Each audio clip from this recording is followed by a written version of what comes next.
running multiple bulk operations in LearnDash is very easy.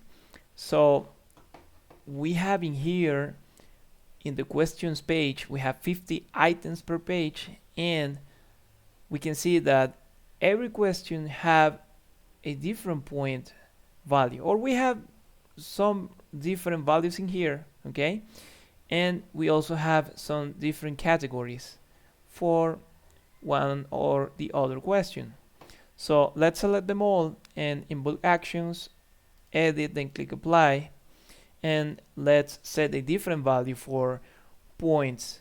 So let's say maybe 9, and let's also enable different points for each answer and set a completely different category for all of the questions that we have selected. So let's say maybe Lauren Cat, and click update.